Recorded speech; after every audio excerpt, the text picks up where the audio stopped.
Good evening and welcome to the Sleeping Zoo. The natural world is full of evolutionary surprises, but few creatures challenge our understanding of what a mammal should be quite as profoundly as the platypus Ornithorhynchus anatinus. This extraordinary animal, endemic to eastern Australia and Tasmania, is not merely unusual. It is a profound biological anomaly, a living testament to the deep, winding history of life on Earth. A duck-billed, beaver-tailed, otter-footed, venomous, egg-laying mammal.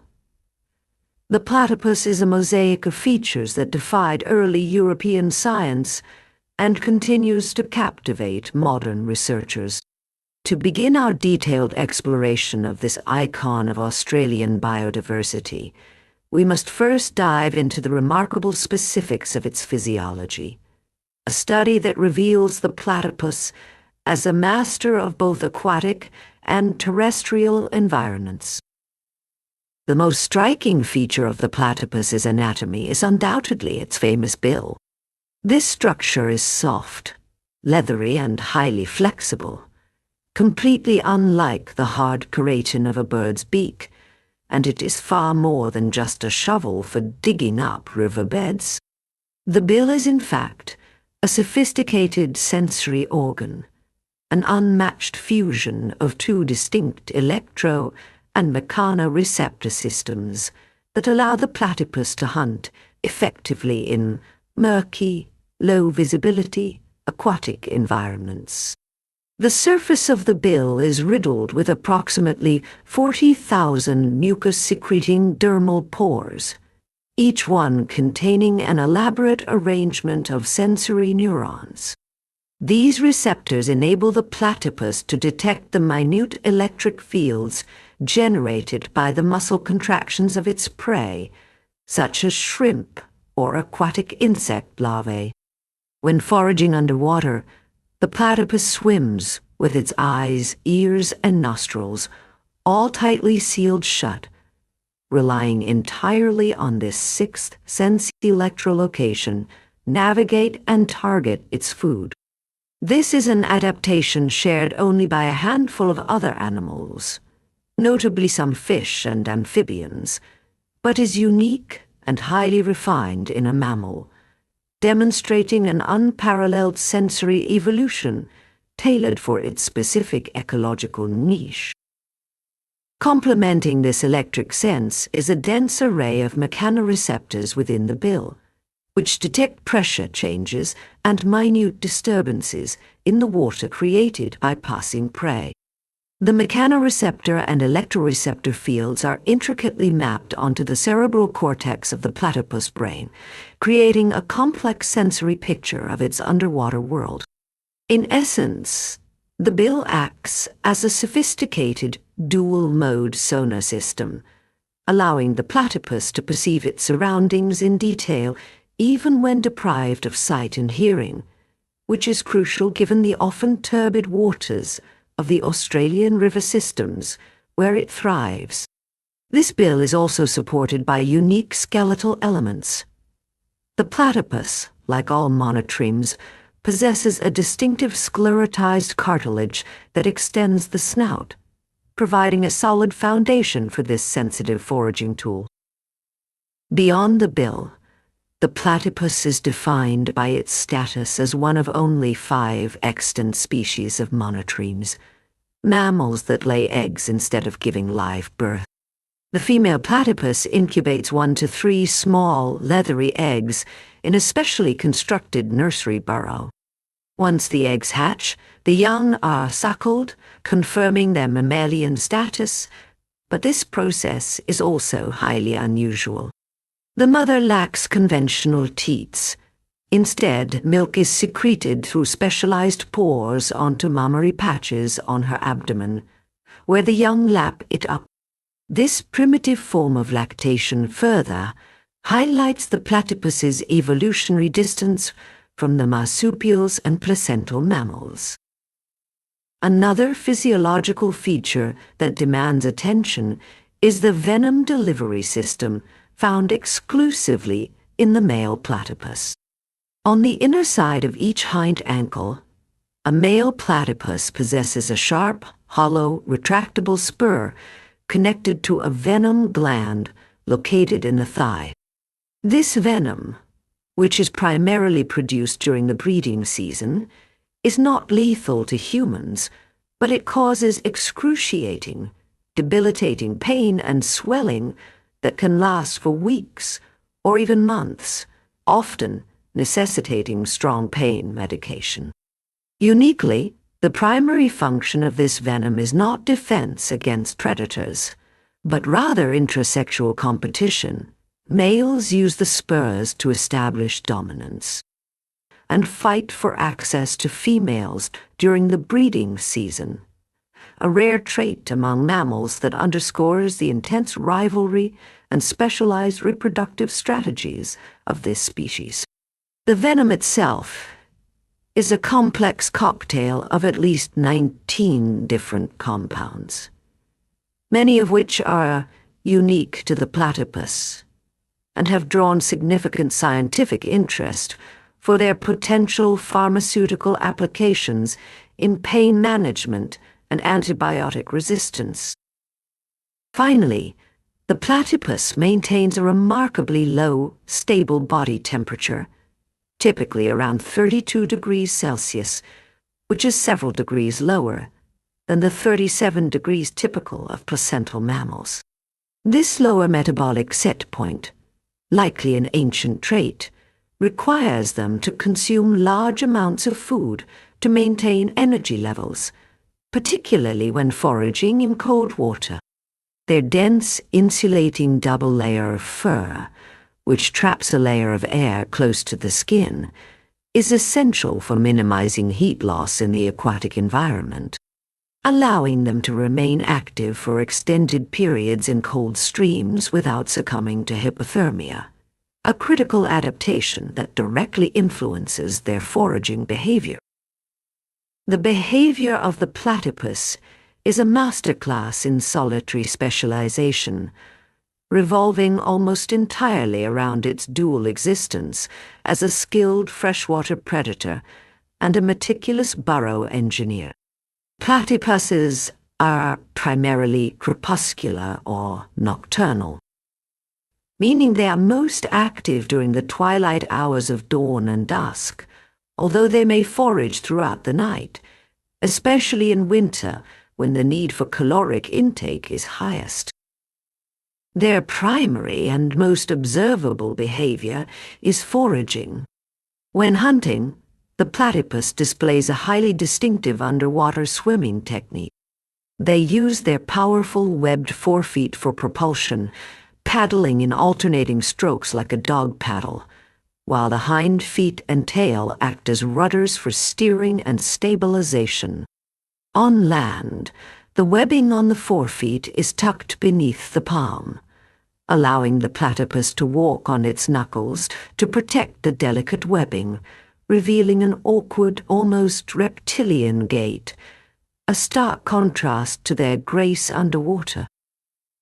The time spent foraging can be considerable, sometimes up to 12 hours per day, especially in colder periods. They are efficient divers, typically remaining submerged for 1 to 2 minutes, though they can stay down longer if necessary, and they often carry their captured prey in internal cheek pouches back to the surface or to a resting spot to consume. Reproductive behavior is intricate and seasonal, occurring typically between June and October. Following courtship and mating, the gravid female constructs a complex nursery burrow that is separate from her usual resting burrow. These nursery burrows are elaborate structures, often measuring several meters in length, equipped with multiple turns and an elevated nest chamber lined with soft materials like leaves, grass, and reeds, which the female carries by tucking them into her curled tail. This material not only provides a soft bed for the eggs, but is also vital for controlling the humidity within the chamber, a critical requirement for the successful incubation of the leathery shelled eggs. After the 1 to 3 eggs are laid, the female coils around them for up to 10 days until they hatch. Paternal care is non-existent.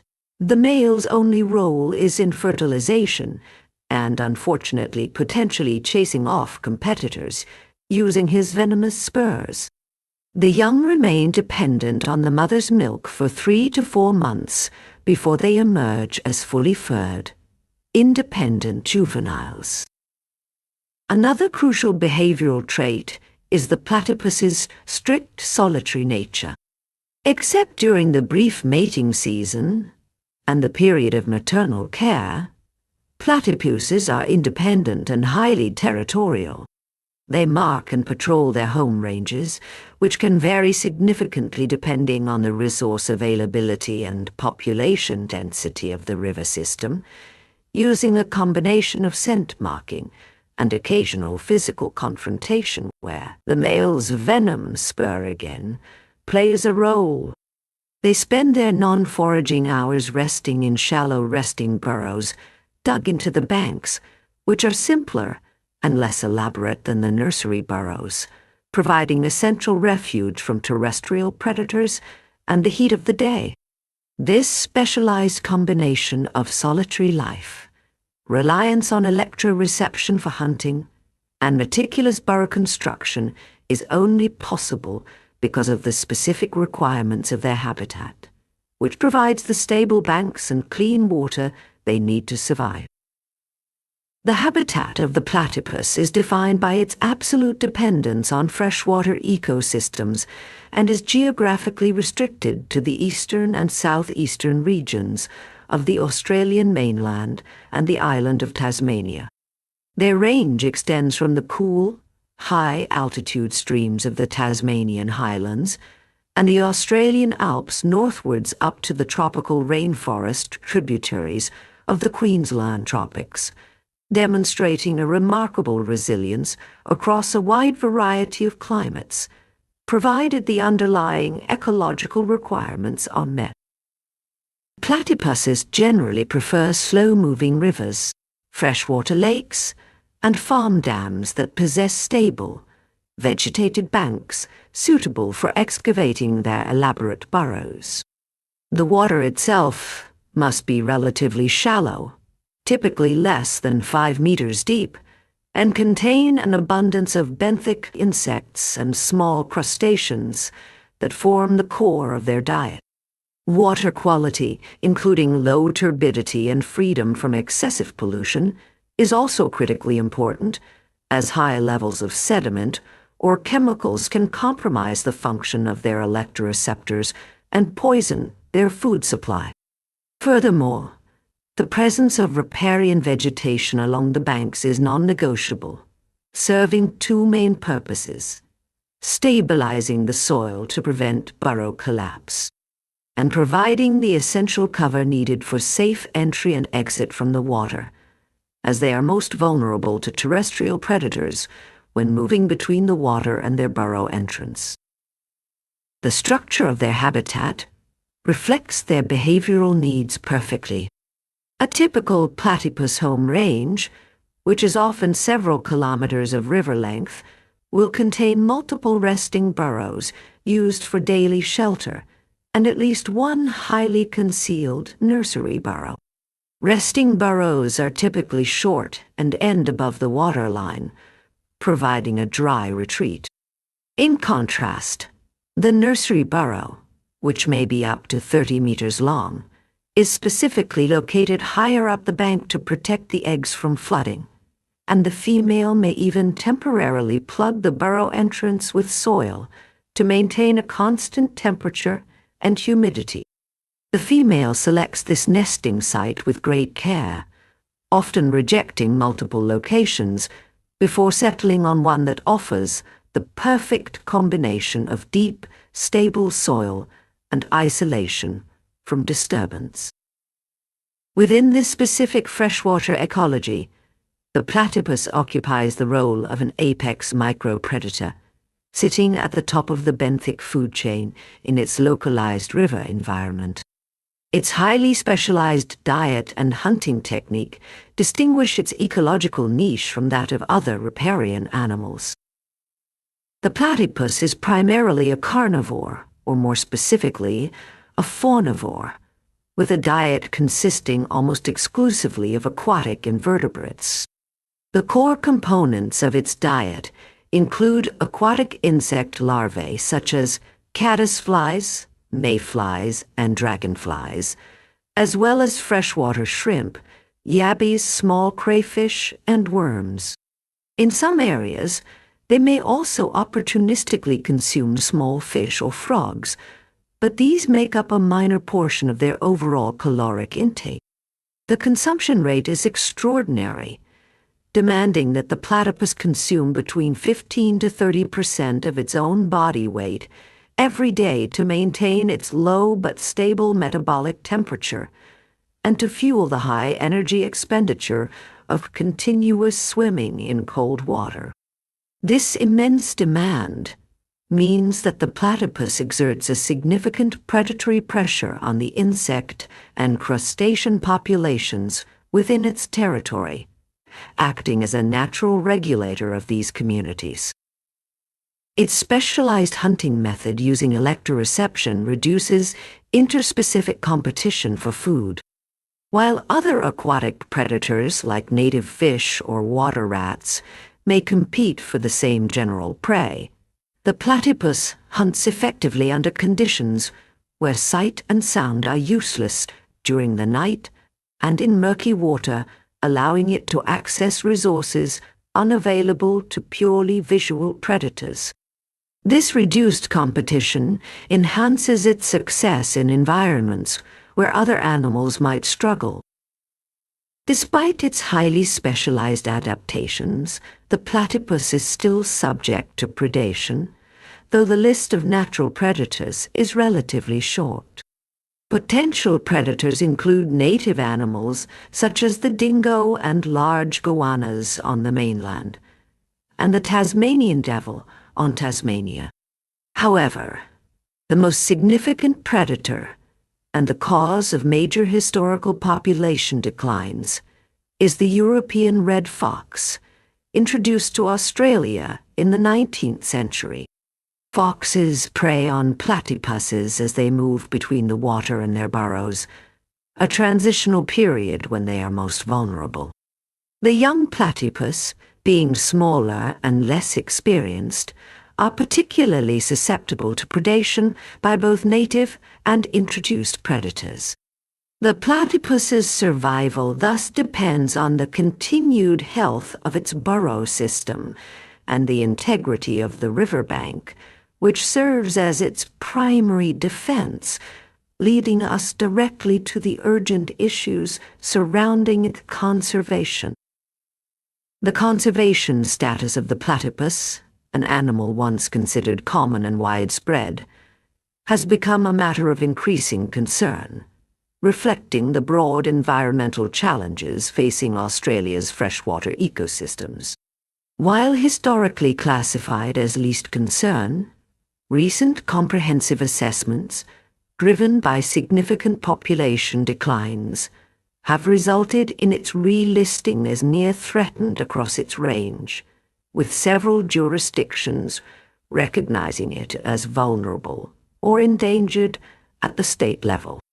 The threats facing the platypus are complex, often synergistic, and almost entirely anthropogenic.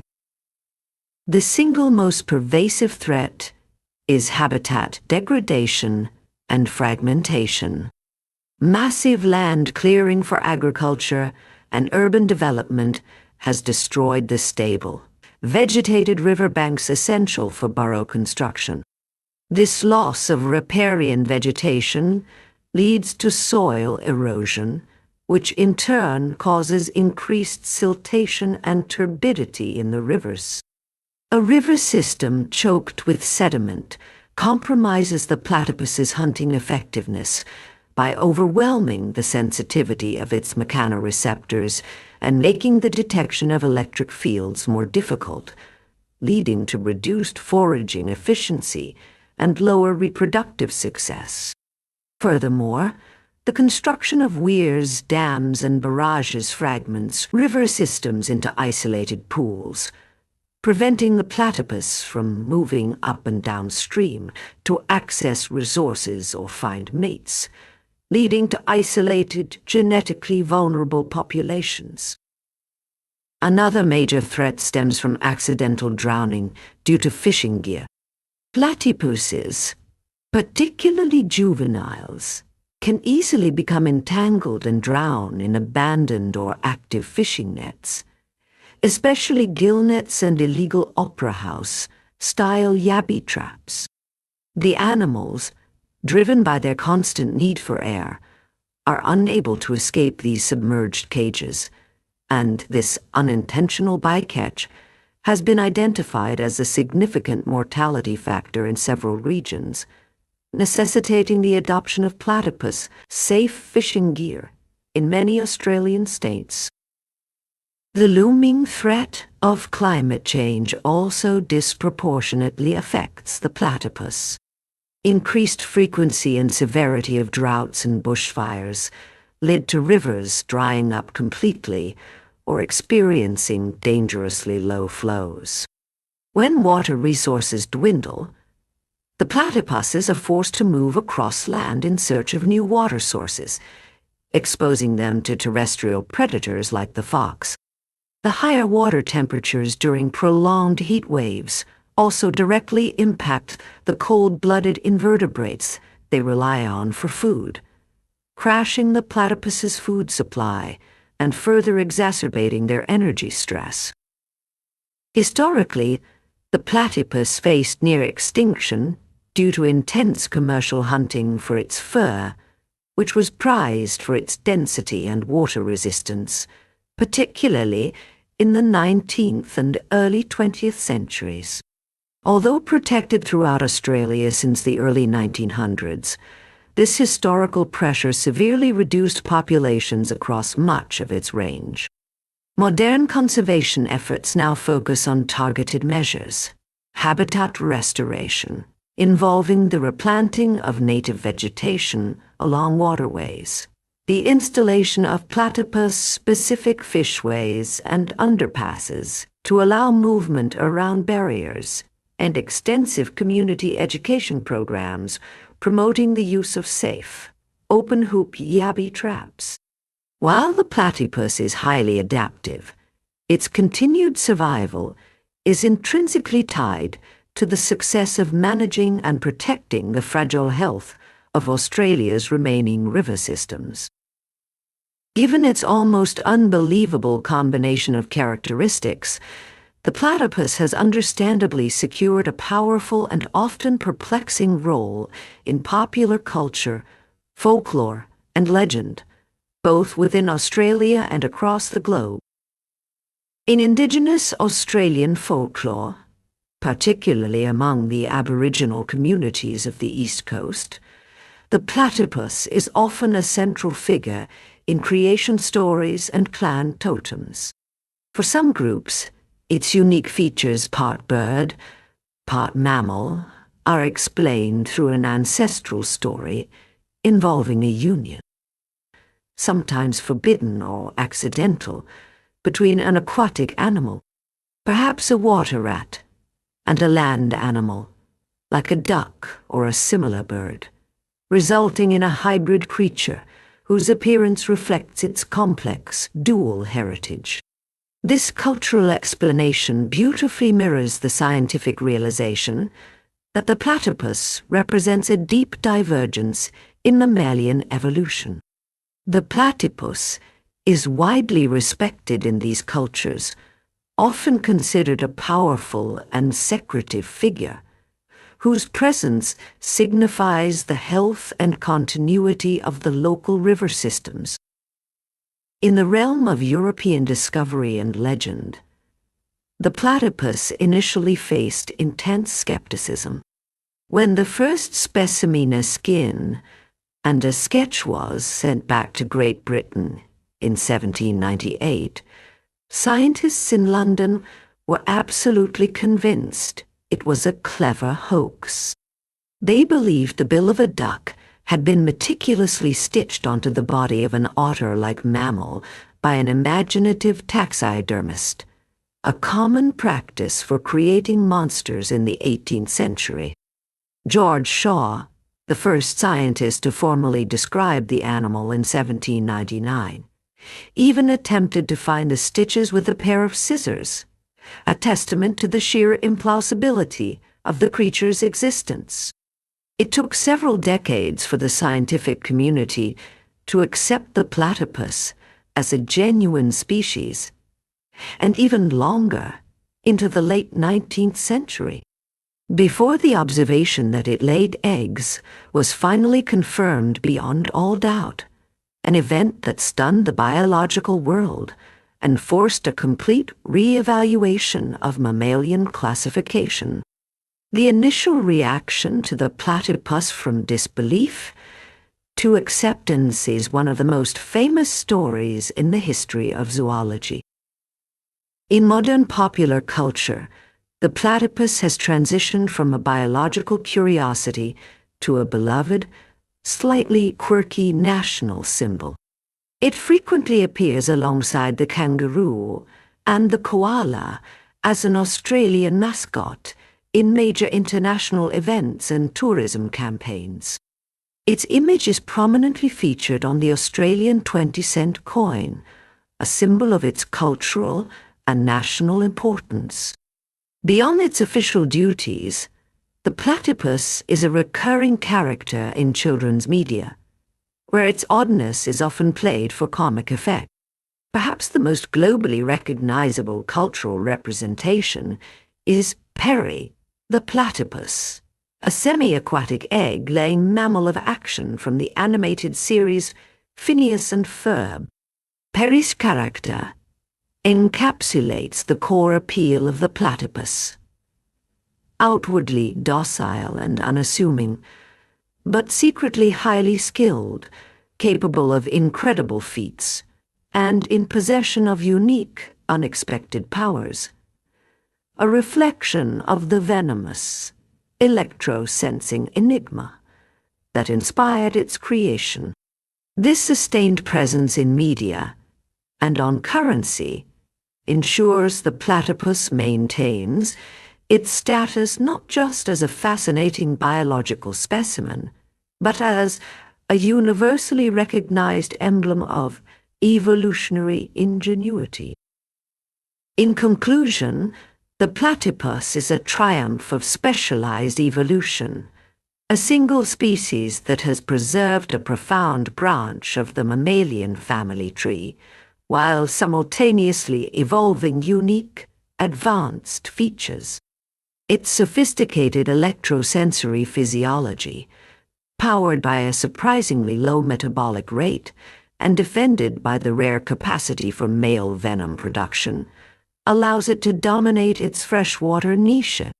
This physiology dictates a solitary, meticulous behavior, focused on efficient underwater, foraging, and elaborate burrow engineering. The platypus survival is inextricably linked to the health of its habitat, requiring clean, stable riparian ecosystems to support its intensive fornivorous ecology. Facing compounding threats from habitat fragmentation, droughts, and entanglement in fishing gear, its conservation status remains precarious, underscoring the necessity of focused in situ protection. From its initial rejection as a hoax in European science to its current status as a cultural icon, the platypus continues to be one of the planet's most compelling creatures, a silent, hydrodynamic marvel that challenges our biological definitions and inspires our imaginations.